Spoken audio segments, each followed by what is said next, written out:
All right, welcome back to the Revamp Podcast. Today we got Stan Wilder, real estate investor out of New Jersey, flipping a lot of houses, also in Pennsylvania and Delaware too, I learned. So Stan, thanks for coming on today. Thank you, man. I appreciate it. Always like to hang. Awesome. So we were talking a little bit before we got rolling and everything, and you were telling me a little bit about your past life, right? The world of Stan before real estate investing. So take us down memory lane. Yes. Well, I'm from a little old coal cracker town up in northern Schuylkill County, home of Yingling Beer. Moved down to the southeast area of Pennsylvania, worked in corrections and parole. So corrections took me down there, right down the road in Chester, PA. Okay. I was working down there for a while, so when I seen your address here, I was like, "Whoa, I know this." Like I said, little too close to Chester. A little too close. Hey, but Chester's coming up nowadays. It is. Yes. They've been saying that for a long time, though, man. Yes. I don't know. Well, I know from the prices because I looked at some of the that's what got me started in real estate, actually, to tell you the truth. But yeah, I'll cover that. But basically, moved into Southeast PA, did law enforcement for corrections parole for about a little over 22 years, and ended up moving to Philadelphia. And then from Philadelphia, I moved to South Jersey. And then South Jersey, I started my business. And, well, technically I started my business in PA, but not really full-heartedly. Okay. And then I got serious about it. And right around the same time, I moved to New Jersey. Okay. And then it's been like gangbusters since then. All right. So that like first deal, you mentioned it was kind of somehow related to Chester. So what was that first deal like? Well, the first deal actually wasn't in Chester. What got me the part in Chester was, it was funny because as a parole agent, we would have to approve the guy's residence where they lived at. And I'm looking at these leases, and we'd have to review the lease and look at it. And I'm seeing $900, $1,000 a month rents. And the houses at the time, this is probably 2005, the houses are like worth 15, 20 grand, 25 tops. And doing the mental math. That there's no way the mortgage is that much. And then that's when I sort of started to find out about cash flow real estate. And then it was like, oh, I like this. And so from there, I started digging. And then I started to buy rental properties. Okay. And, well, it's worked out great now. But my first rental property, what I bought from a wholesaler, a guy like yourself, was in Reading, Pennsylvania. Okay. And at the time, my children were in the area, and I was still going back and forth from the area. So I was like, you know what? Let's make use of this. So I bought a wholesale deal off a guy. I think I paid a $5,000 wholesale fee back in 2010, roughly. Nice house. I had it for, I got lucky on that one. As a buy and hold, bought it, fixed it up, burred it out before they called it burr. Yeah. You know before that was a term. Exactly. Did it, got a tenant in there. I think they were here almost 13 years. Wow. Yeah, okay. They were there great. for a long time. Took care of the place great and everything like that. And then, so that was the first deal. Wholesale deal rolled into a burr, took it out, and then I ended up refinancing that thing when COVID made the values go up in the Reading area. Because at the time when I bought the house, this is how inexperienced I was. I didn't realize that Reading was one of the poorest cities in the country. Is it really? At that time it was. Okay. At that time it was. Wow. I think it was in the top 3 or top 5. Holy crap. And I was like, wow. But then by that point, I was already like... You were already in the deal. 6 or 7 units deep into it, like, oh my goodness. So, but I held on to that while I was still working my W-2. Gotcha. So I didn't get out. So that was the first deal, was in Reading, PA. Wow. Yep. So what was the time span from buying the first deal to your second one? Oh, man, that was very quick because the first, 18 months, I think I bought, 6 houses. Wow. I got involved with a mentorship, a guy out of the Philadelphia area. Because a lot of things I do, and we had talked about this with the masterminds and stuff like that, I'm not a rocket scientist. And I don't try to make it rocket science. Brother. Yep. So I usually try to find a mentor for every big thing I do in my life. So I found this guy over in Philadelphia that was doing cash flow rentals, got involved in his program, and was off and running. Did the first one. You know, the first one, you're always nervous. Is it right? Is it wrong? Mm-hmm. You know, and then you're paying somebody else to get another deal. It's like, wow. But then I did it, and like I said, it ended up being probably the best thing I ever did. I love that, man. So how did you find that mentor early on? Basically, Google search. You get in all the different forums and stuff like that. And again, I'm not really technologically savvy. So at the time, it was just Google real estate mentor, Philadelphia, or wherever you were looking at, and got lucky and got on there. So That's awesome, man. Yep. That's awesome. I started the same way. It's like I hired a mentor before I did my first deal, and I was really young, and I kind of thought that I knew everything anyway, which I totally didn't, right? I still don't know everything today. Actually, what I know now today is that I probably know less than I thought I did then. agreed. But like, I also knew about myself that hiring a mentor would be like that accountability that I need. It's like, I'm not going to spend money on something and not get a return out of it. So if I'm hiring a coach or a mentor, I know for sure I'm setting out to do what I freaking set out to do. Yeah. Yeah. So I love that, man. A lot of people are really afraid of coaching and mentoring. So I kind of highlight that because it's like, it's one of the things that I've always done. And we were talking about the mastermind that you're in. So obviously we share that philosophy about coaching and going to professionals. A lot of people will flame me online when you talk about you paid for real estate education. Yep.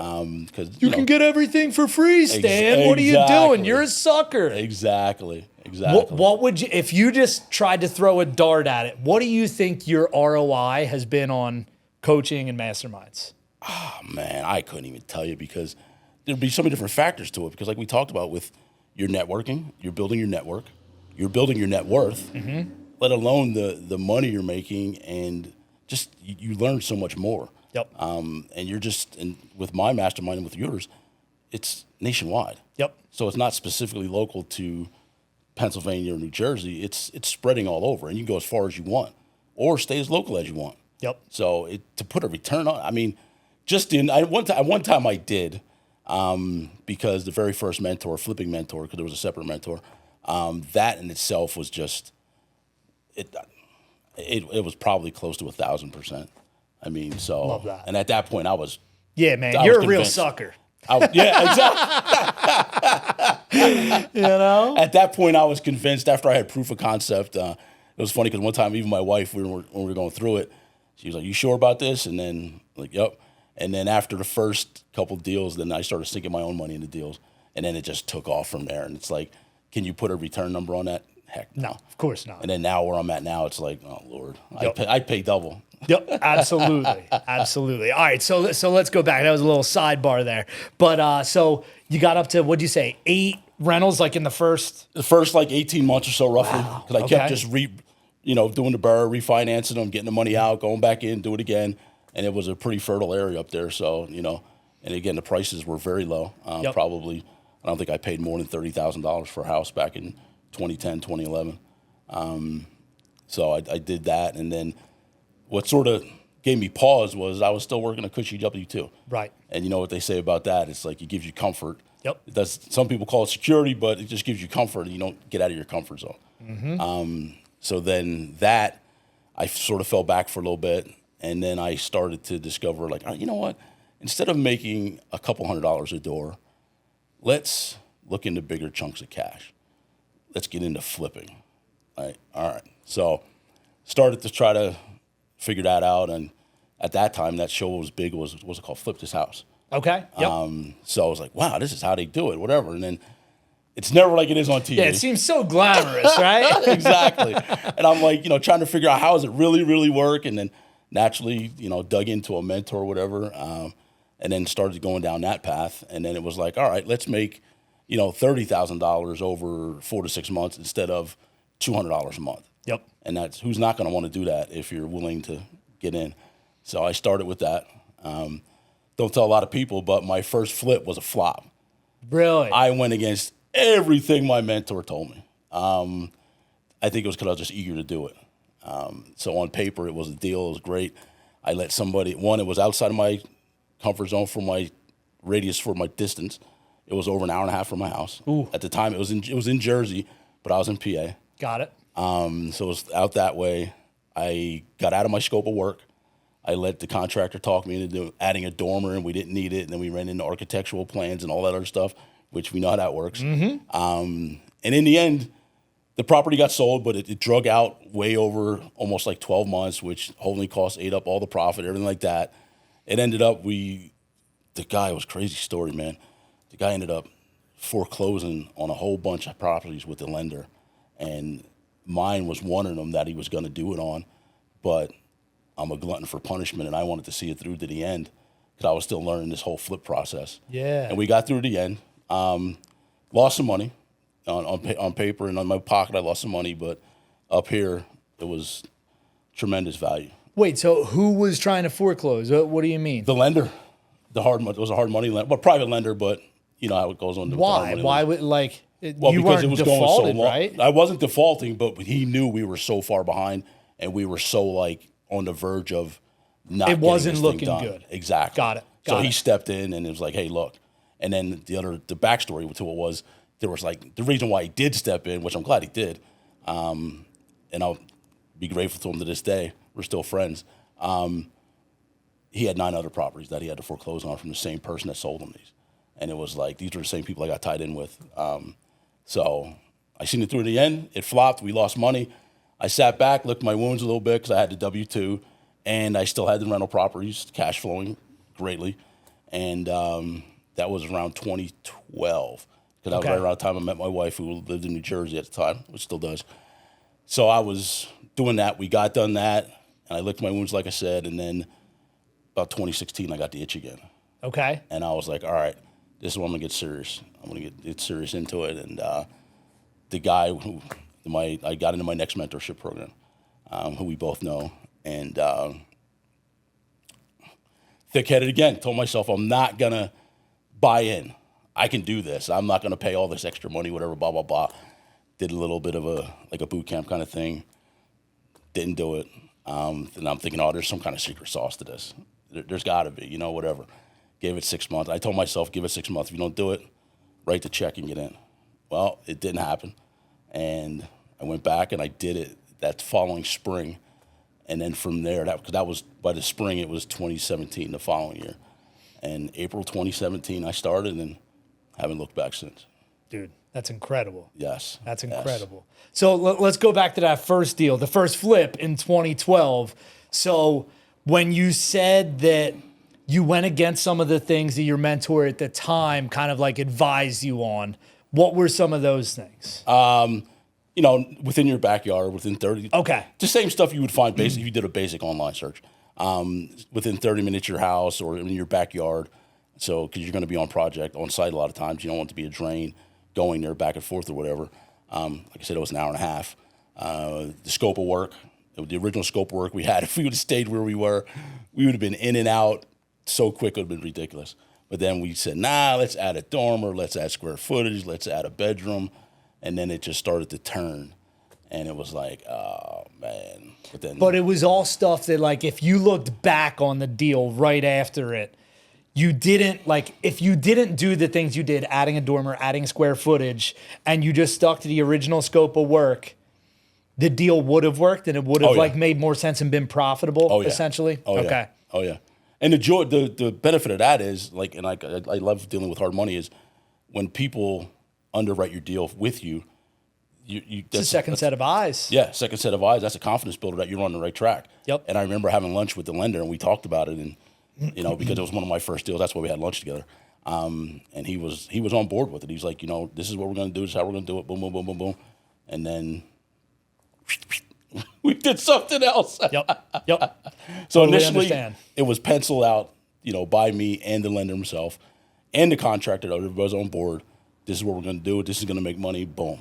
Yep. And then when you deviate, that's what happens. Yep.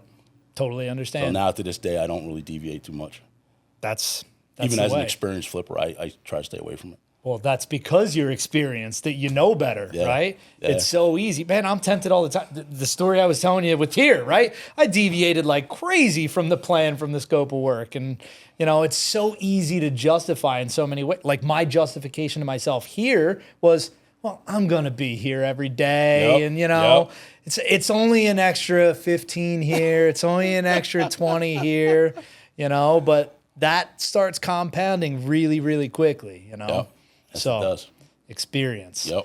So it took you 4 years. You got back into it. You found a mentor, and then you were off to the races. Yeah, that was pretty wild. We did a first deal like within the first 30 days, and I still remember a lot of the conversations. And was like, all right, what do I do now? I got the deal, whatever. And ironically, the deal was like less than 2 miles from my house. Really? It was right behind my in-laws' house at the time. And I was like, all right, I got it. Like, we got to do this whole rehab, whatever. What do we do next? Go find another one. And I sort of laugh, a little inside joke with him, like, he's cursed me from that day forward because I don't think I've gone more than 48 hours without looking at a house or either online or a feed or something like that, constantly looking. So ever since that point, it's always been just ongoing. Keep that funnel full. Yep. Exactly. So that one in 2016, do you know roughly how much you made on that one when you sold? The very first one, because we had a mentor favorable split going. That's okay. That was, I think we sold it. It was like a 35-40 profit. Okay. Yeah. I got a percentage of that, and took my check back to home, showed my wife, like, "Yo, this is how it works." It worked. And because at first she was like, "How are you making money if you got to pay money for the house, you got to pay the contractor, you got to pay to sell it, and all this other stuff? Where are you at?" And I was exuberant and new to it. I'm trying to explain it to her. It wasn't making sense. But then when I came home and showed the check, it was like, now it's real. Exactly. Yep. And then after that one, I moved into another one, and that's when I was like, wow, this stuff really works. And then I found a way to get my retirement money involved in it, in the next deals. And then we started a whole nother thing about private money and doing all that. And that's when it was just like, to have that mentor behind me to show me how to do these things, it was just crazy. Yep. And that's what it was. So what do you think, like, the biggest needle mover, so to speak, was with hiring a mentor and your difference from the flip that you did in 2012 versus the one that you did in 2016? Like, was it him kind of setting up like a blueprint, a path for you? Was it underwriting? Was it figuring out contractors? What was the biggest difference of that mentor? I would say it was the blueprint and the hands-on and the accessibility of it. Okay. Because that previous mentor that I worked with, it was a nationwide guy, quote-unquote guru kind of guy. So if you had a problem, you had to call somebody, and they were like in Colorado or wherever the heck they were, West Coast or something like that. It's not local. It's not related. Exactly. So this guy that I got into, he's in Pennsylvania, so it was like, right across the bridge for me, and he was coming to projects if I had something, whatever, and, it was always like, here's my problem, here's what it is, and we worked through it. So that was a big thing for me. Got it. Big thing. Love it. Plus, he pushed me to take action, and now that's the biggest thing in this whole thing. We can study from now to the end of time.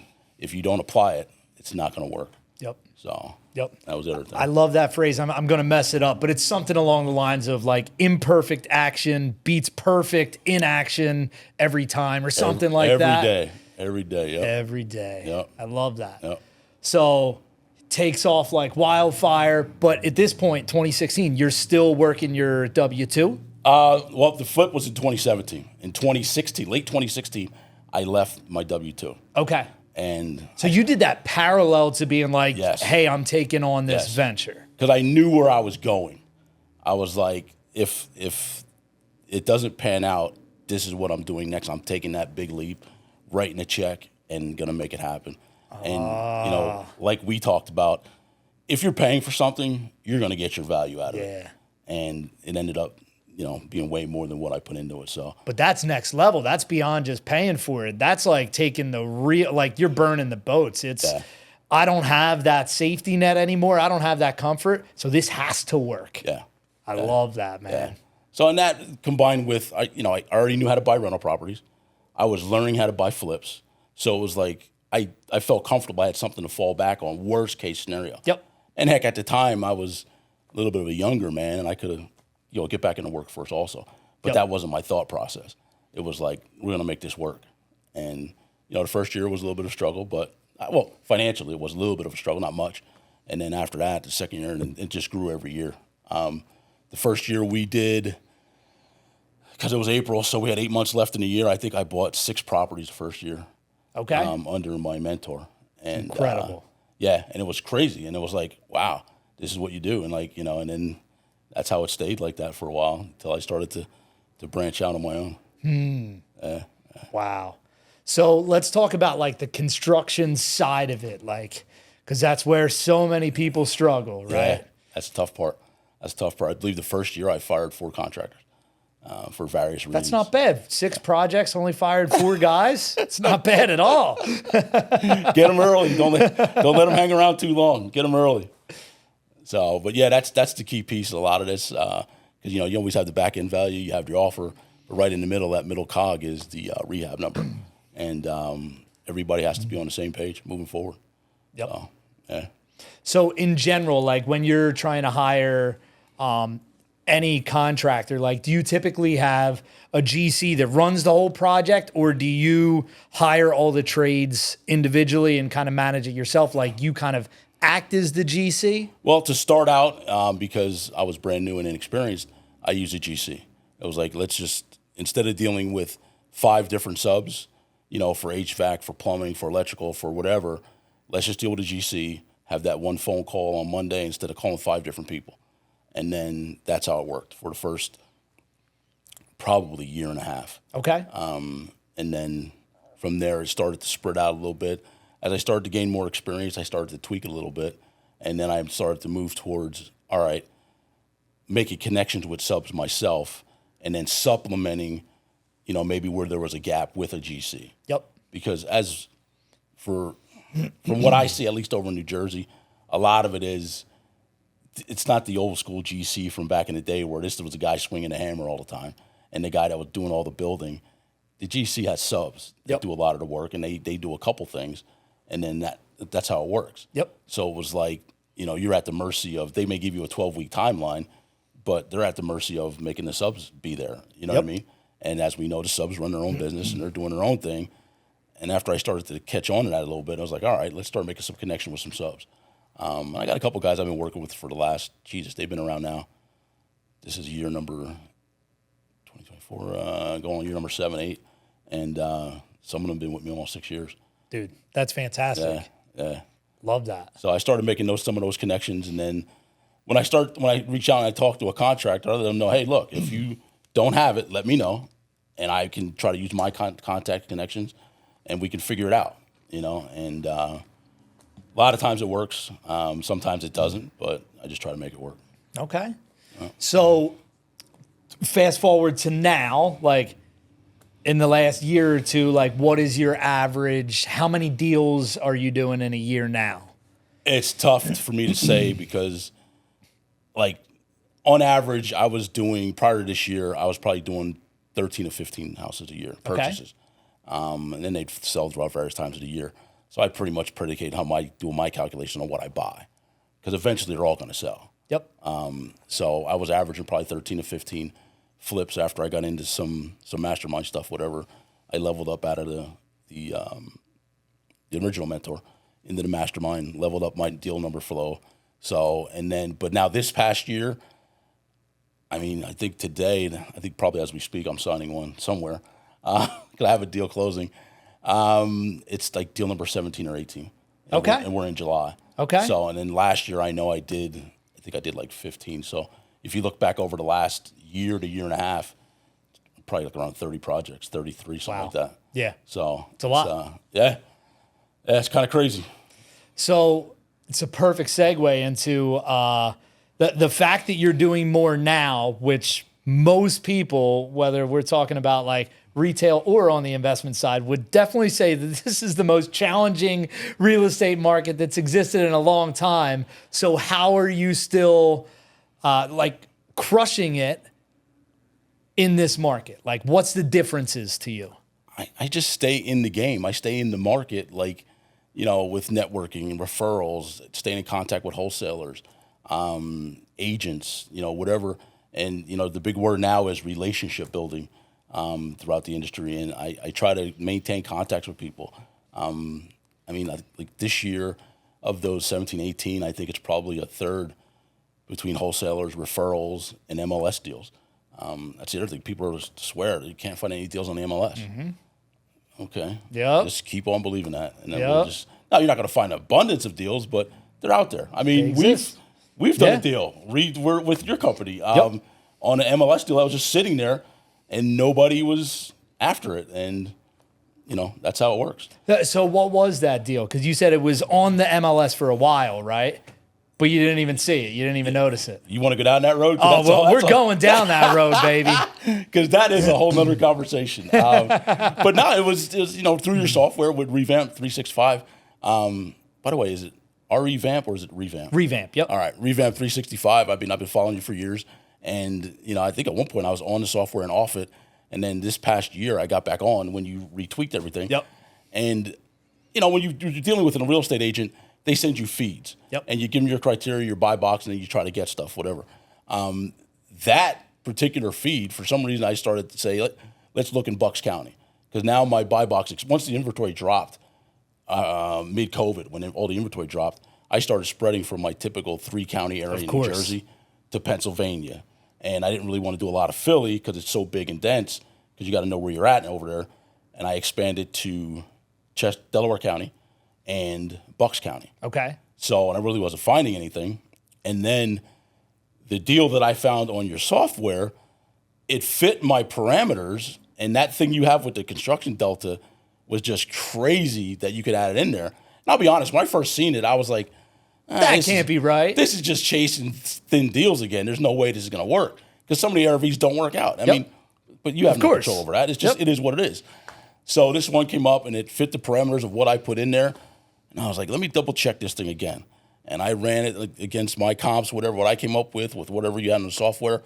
And I was like, this thing's a deal. And I got out there right away. Luckily, my agent, she's licensed in New Jersey and PA. So we went out there, looked at it, put an offer in, and it ends up they did a BPO, broker's price opinion, right before we got there. So we didn't know. So my offer was lower than what it was. I think my offer was like $590 or something like that. I think it was listed for like $675 or close to $7. Okay. Which I typically wouldn't look at a property like that, because I try to get into bread and butter, first time home buyer. No more than like maybe $450 tops. And it's just funny because I didn't realize that now the jumbo loans have moved up from 417 up to like 6 something now. Which that shows you how long ago I checked numbers. Because I'm so used to staying in that range, staying in what works. Threshold, So yeah, typically I wouldn't look at a house that price, and I was like, whatever. I would have never seen it from any of my agent feeds I get, and I get like 3 or 4 different ones.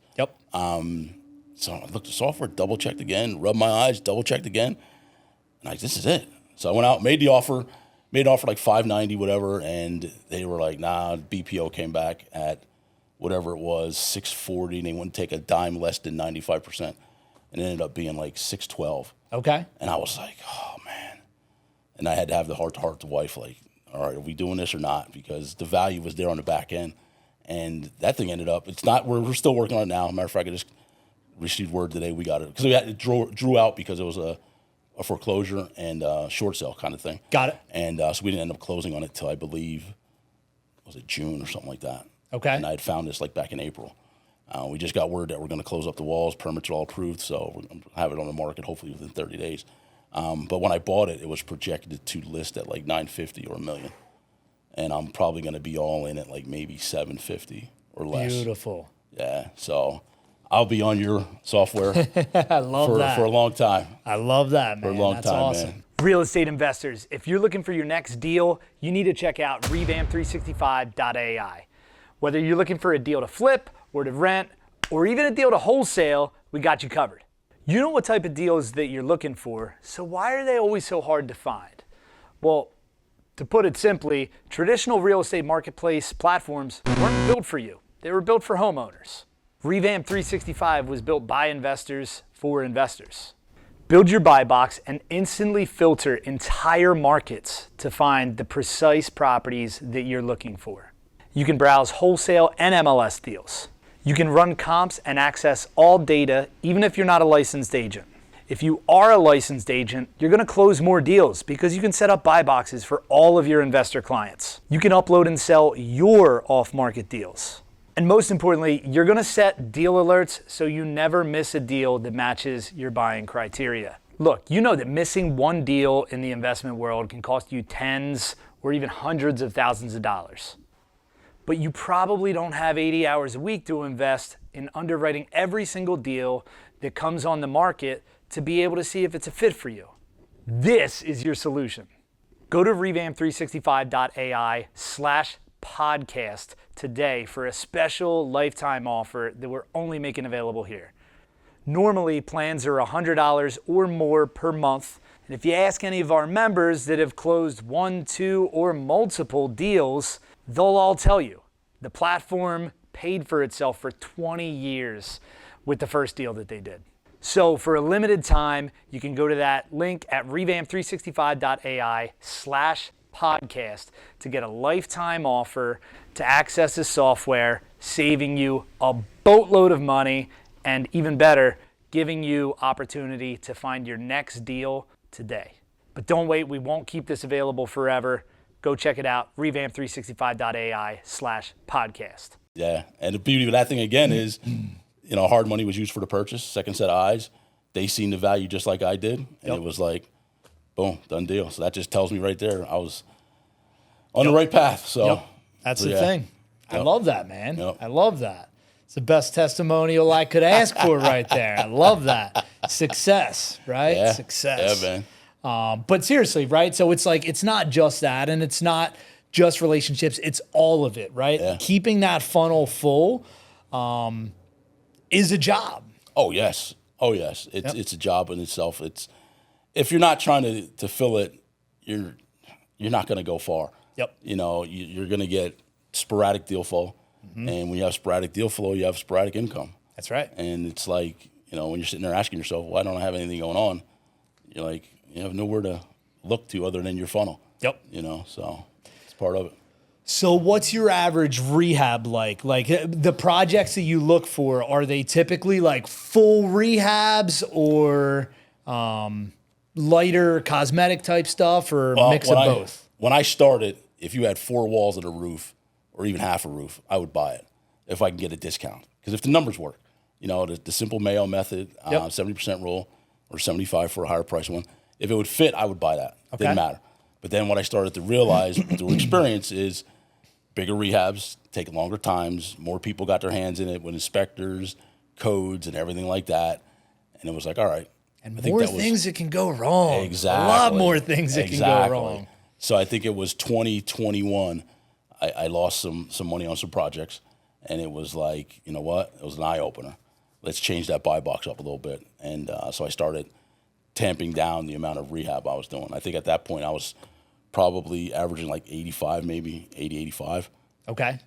And then now, as I tamped it back and streamlined my buy box, the cost of materials is going Cost up. of everything has gone up like crazy. So now my average rehab is probably about $70,000. Okay. But that doesn't sound like, it sounds like, oh, that's not too crazy from 85. But if you go back to where we were, that was probably like a $60,000 rehab. You know what I mean? Right. So right now I'd say on average I'm probably like $70,000 for a rehab. And what's the average timeline for that $70,000 rehab? I don't like to buy anything that I can't be in and out of in 8 or 9 weeks. Okay. Just because, we've seen the big credit shift with the interest rates last year, or I think it's the year before now. It just runs all over. It goes up and down. So, and when that happens, you can get stuck holding the property. So I try to forecast 4 to 6 months out, but I have no real control over that. That's right. So control the controllables, and that is I can control the rehab. So I don't really take on anything that's really crazy. Got it. So it's pretty much stuff that I know I can be out of in less than 8 weeks. Lesser the better. Yeah, absolutely. Well, what's the quickest that you've ever turned around? Well, the ones I always like are when FHA makes you wait because you can't sell it within 90 days. Yeah. I've had a couple of those. That's an okay problem, right? That's an okay problem. So they would fall under that parameter. I think it was like 68 days, and that was with From purchase to sale. Yeah, on the back end. Yeah.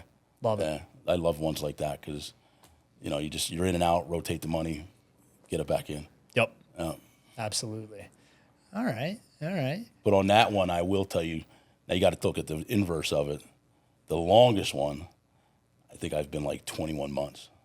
21 months. Yes. Oh, let's talk about that. What happened? Oh, maybe I shouldn't have said that. But ironically, that one was... The good, the bad, and the ugly, brother. There you go. Give it all. Bear it all, right? That was when COVID hit. So I remember it was a house in Willingboro. We bought it. And COVID hit, everything shut down, and you couldn't get into codes offices but once a week, and then if something happens, you have to wait another round of a week or 2 to 10 days so you can get back out again. Yep. It just drug out the rehab, and then they were scrutinizing every little thing that was going on because now they were. At one point in time, the old saying was they were trying to justify their jobs. Yeah, in the for industry. sure. You know what I mean? So every little thing was getting picked apart, and it just drugged the rehab on. And it was funny because I had private money in that deal, and I'm trying to explain to them we're doing the best we can, but we're just going up against a wall here. Yep. They keep bonking us with it, but I would open books and show them everything, and they were at the projects, and they seen what was going on. And then with COVID, the world's upside down. It could go on, but at the same time, which nobody could predict it, the housing prices started to go up and take off. Sure did, right? So if that wouldn't have happened, that 21-month deal, I'd have probably lost my shirt. I ended up walking out with a nifty profit on that one. So, but we just worked our way through it, kept pushing to get it done, and then.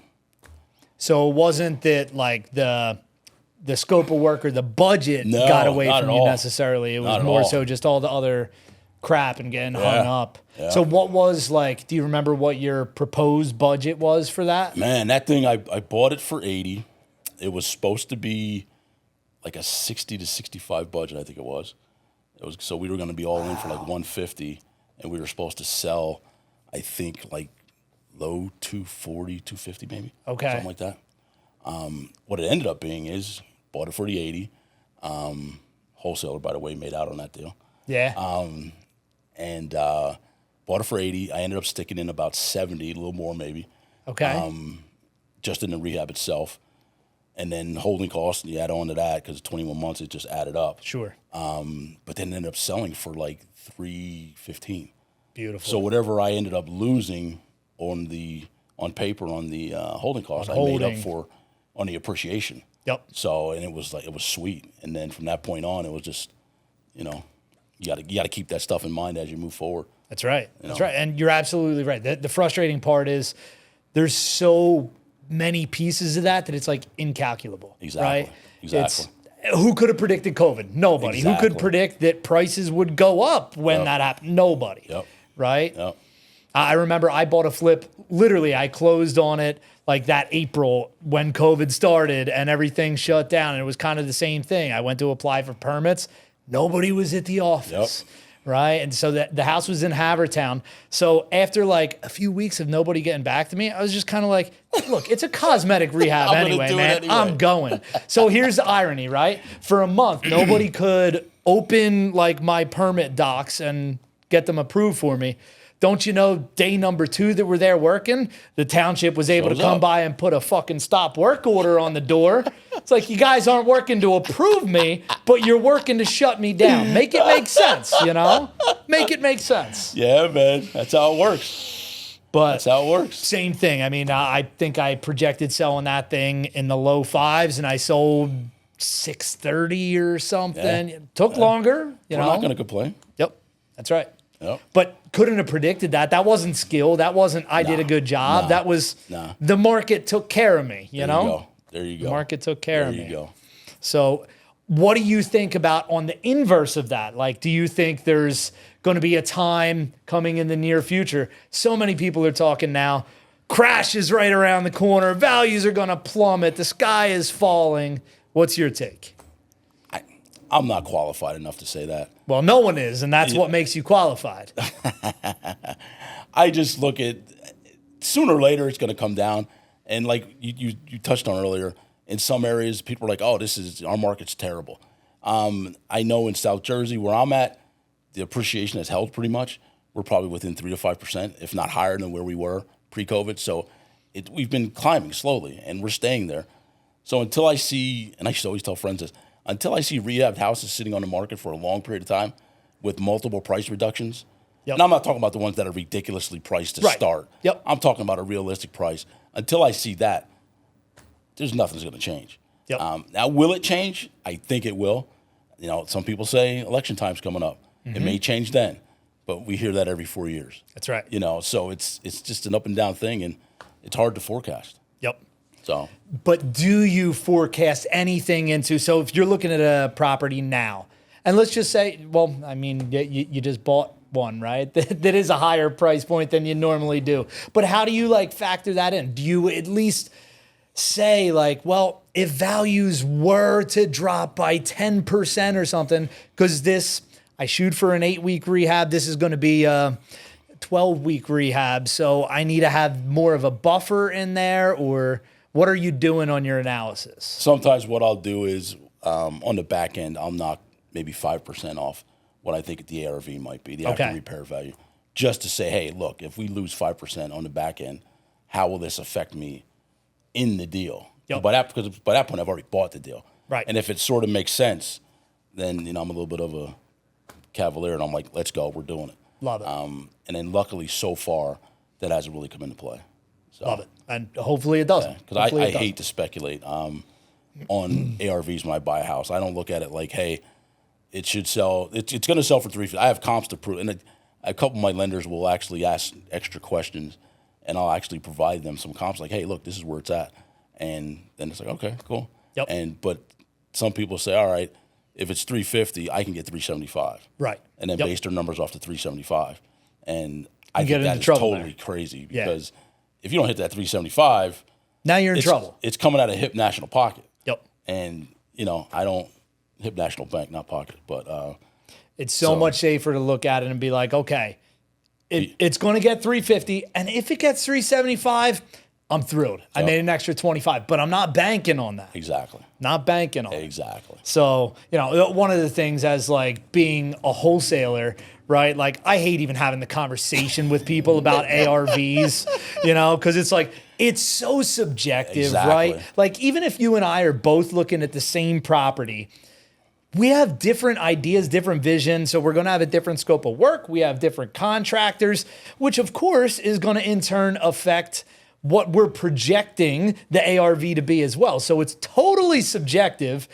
But anytime that I've had somebody that's like, no. Like, I understand it's subjective, Drew, but what do you think the ARV is? And I spit out my number. They're like, no, I don't think that. It's like, well, then why'd you ask me in the first place, Why'd you ask me? Exactly. It's like, well, Drew, can you show me comps? Yeah, I got A, B, C, and D. Oh, well, I don't think this one's comparable. Then why'd you ask me, Why did you Go ask? do your stuff, right? Yep. Go do your stuff. There's a range, There's a range. Yep. Does the deal make sense to analyze and underwrite for you? Go ahead and analyze and underwrite it. There you go. There you go. So another question for you on the analysis side of it. Mm-hmm. Do you look for like a minimum profitability, or do you look at a percentage profit of the overall projected out sale, or? Well, it's going to depend on a couple things. Like that bigger risk naturally means bigger reward. Sure. So if I'm spending, over my typical buy is like maybe $250 max. So if I'm spending $600 on a house, I'm making way more than I typically would. Yep. So like that one there is going to be a 6-figure bumper. So, by typical rehab on a regular first-time home buyer house, I'm looking to make no less than $40,000. Okay. And I use that. Typically, I try to get 13% of the ARV roughly. So I can tweak it a little bit that way. And of course, that changes. The higher the price goes up, then the higher that percentage, you know what I mean? And it's, of course. But when I start to look and underwrite a deal and I'm like, what are potential problems? Like some of the things you brought up, time length, rehab-wise and everything like that. It's my comfort level as to how much I want to put into it versus what I'm going to get out. So if it's like, if I know I'm going to have to put an extra couple months in here, I may want a little more on the back end. I may want to make $50,000. Got it. As opposed to whatever it may be. I have one right now. We're just closing it out, getting ready to list it in a couple weeks. It's a little small house. Deal was very skinny from the jump, but I knew the rehab was going to be problem-free, straight through, boom, a little 2-bedroom house that we're putting back together, simple rehab. So I was willing to go down to like a $33,000 profit, I think it was. Okay. Yep. Just because of that factor. Because the amount of work, effort, and energy that you have to put in. Exactly. So I don't think I've ever intentionally bought a deal where the profit was less than 30. But Okay. my wheelhouse is 40 to 45. Got it. Got it. Bigger projects, of course, more. Yep. Of course. I love it. That makes sense. So you mentioned having private lenders and working with hard money lenders in the past. Is that still what the finance side of everything looks like for you today? Do you use commercial lenders? Yeah, pretty much just use them both, leverage them both. to make it through. And it all depends where I'm at. You know, I may have, you know, like right now I have a few deals on the market. I have a couple in the process of being sold, and those varying levels of available capital go up and down. Yep. So I just slot it in where it fits in to keep the whole operation moving. Yep. I love it. So let's talk about that aspect, because that was one of my most stressful times, like looking back to when I was trying to do fix and flips at scale. I was trying to get to 50 a year, and it was like, you know, Q1 in a year, and I had like 11 or 12 flips going on at the same time. And dude, the cash flow swings are brutal. The first of the month is not a happy time in my house. How do you deal with that? A good stiff drink. Fair? You know what I mean? And fall back, and, you know, the sun's going to come up tomorrow, and, you know, you just got to keep on pushing through till you get it done. I mean, because you can't turn around and give them back. You know what I mean? So it's, you know, it's just part of it. You know, you try to forecast for it. You know you're going to go through a rough period with that, and it's just when they start to come off, then the numbers come down, and, you know, there's no way around it. It's the thing. It's like, I haven't met a lot of other business owners that it's, with the fix and flip side, that it's super relatable on the cash flow swing of everything. Every business has its own cash flow and cash conversion cycle and everything. But man, there's nothing like the cash flow swings that you can experience in the fix and flip world when you have a lot of stuff going at the same time, man. Like I still remember, like, there were a couple times where we started the week on Monday and there's 400 grand in the bank.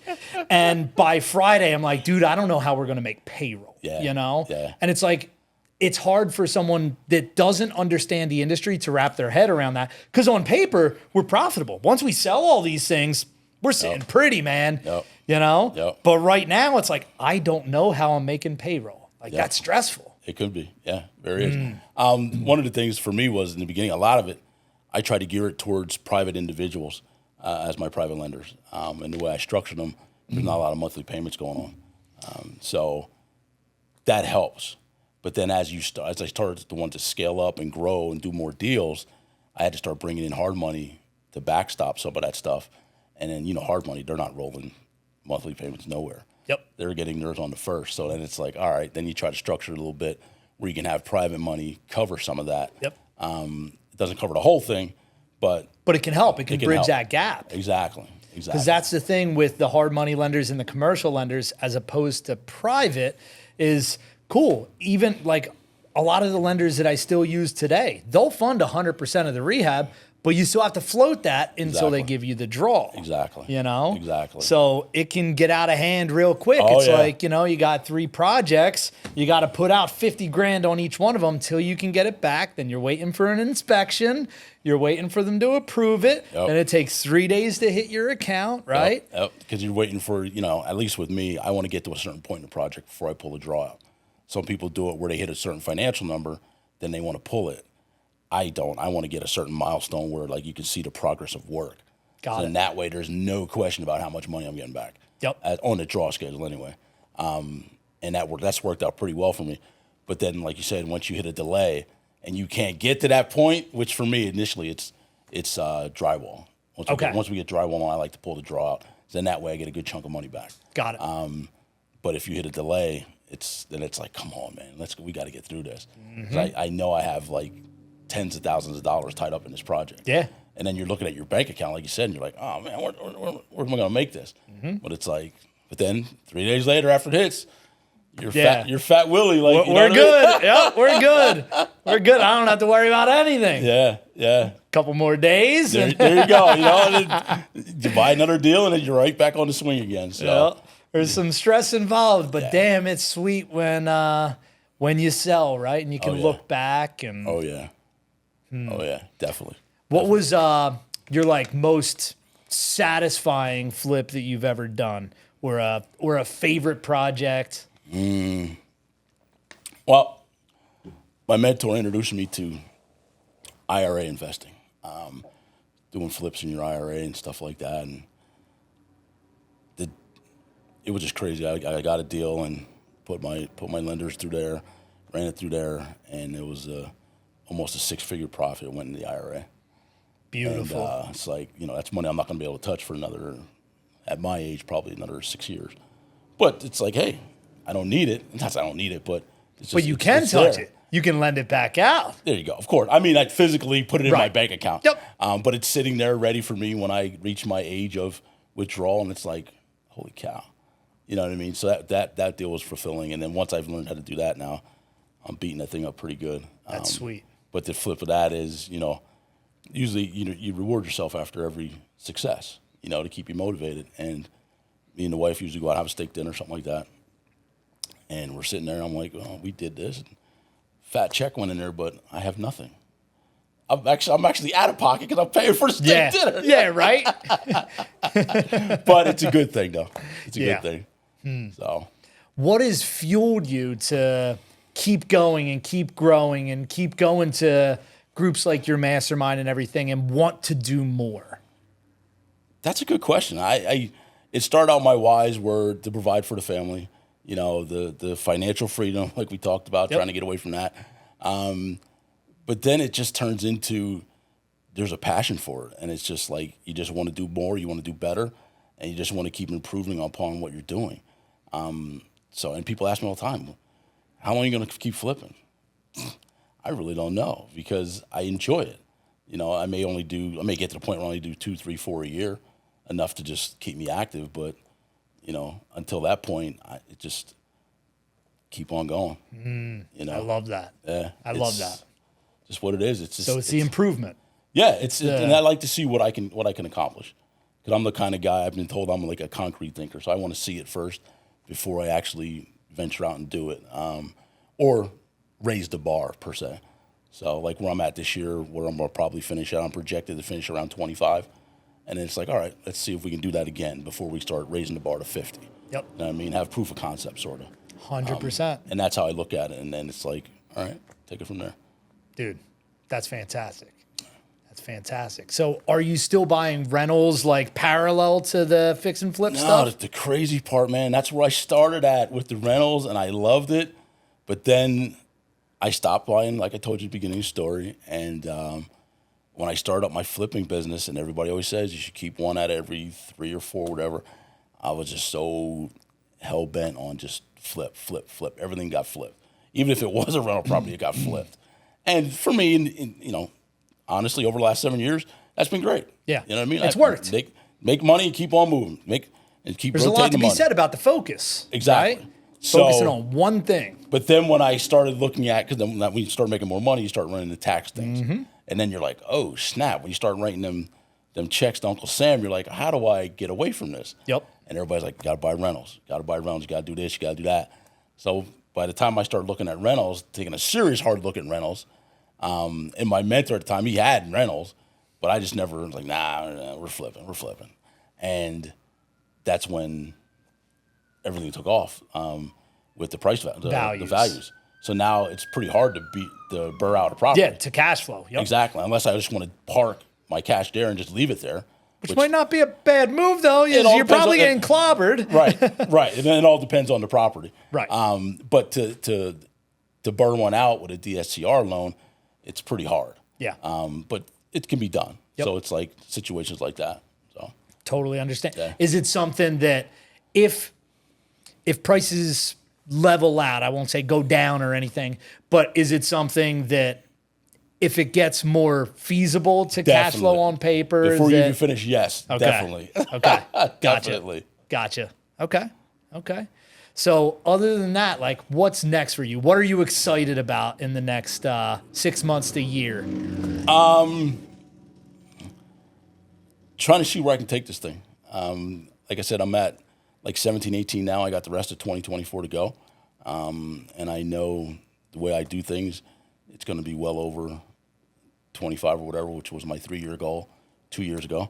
And then it's like, all right, now for 2025, let's tweak this up a little bit, see if I can make it a little better, a little smoother, and still slowly ramp it up and keep on going and still keep my sanity. I love that. That's what I want to go. Who knows where? I don't know where I'm going to stop at. I just want to get to the point where someday I can pull all the way back and somebody handle all this for them. Not somebody, but I can just be, a few hours a week in the business and still be able to travel, do whatever I want to do, and relax and sit here, have conversations with people like you. Dude, you said it best. It's like through the journey right now, you're having fun and you're enjoying what you're doing. Like that's already winning to me. You know, it's like going to that next step, that next level to challenge yourself because you want to. It's like you already won, brother. Like that's incredible. You know how many people are chasing that?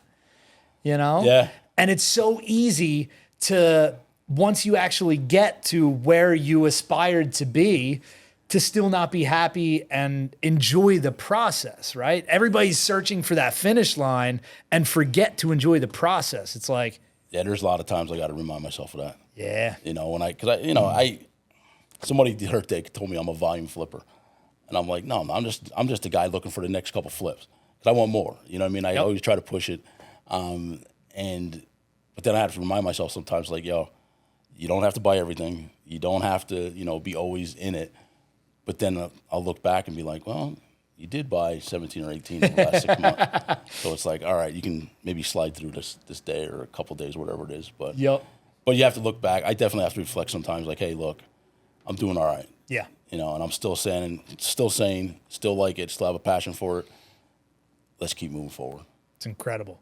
Last question for you. If you could rewind 20 years, what would you tell yourself? Wow.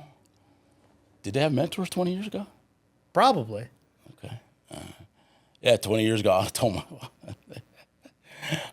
somebody asked me that a few years ago, about 10 years, but 20 years, geez, I would have been 34. It's a long time. That's why I went 20 years. I wanted to go before you even bought your first deal with the knowledge you have now. What would you tell yourself? Do not deviate from a path. Make yourself a blueprint. Do not deviate. Stay relentless. And just keep going till you get there. Love that. Yeah. I think that's sound advice across anything, any industry, any person. Yeah, don't get distracted by the shiny things. I've been pretty good with that because, a lot of investors, they want to go from flipping to wholesaling to, now there's different exit strategies like novations and stuff like that, but they want to do every little thing that comes down the road. That's a hot topic, and it's like, stay here. Master one area before you move on to another. So that is golden advice. Right. I love that. I really do wish I would have did it 20 years earlier. Yeah, especially if going back to looking at what the prices were in Reading, right? Oh, Lord have mercy. Heck, anywhere 20 years ago, you know what I mean? Anywhere. And that's the funny thing about real estate is I know some people that bought in 2006, 2008, 2010. They started their journeys then, and it's like they knew nothing. They bought a deal that wasn't a deal, and here we are, fast forward. It's like they knew nothing, bought the wrong deal, and still they made hundreds of thousands of dollars on that deal. The way I look at it is if I can mess up on something and still end up like smelling like roses, if I can sustain long enough, right? You can't mess up at scale. That doesn't work. But that's a pretty damn good industry that I want to be a part of. There you go. So, there you go. I agree. That. I agree, man. Stan, this has been an awesome conversation. I think you dropped a lot of value, a lot of golden insights and wisdom in there. I appreciate you coming on, man. Thank you for having me, man. I appreciate it. Where can people find you on social media? Social media, I am on Instagram, Wilder Property Acquisitions. I am on Facebook. My personal page is under my name. And I also have a business page, Wilder Property Acquisitions. And that's where I can be reached at. And by the way, a little plug for myself, I'm sure you don't mind. I am starting up some individual mentoring, one-on-one. Love that. Geared towards a newer investor.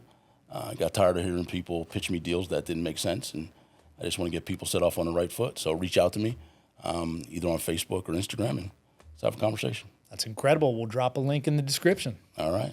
Stan, thanks so much. Appreciate you. Appreciate it, man.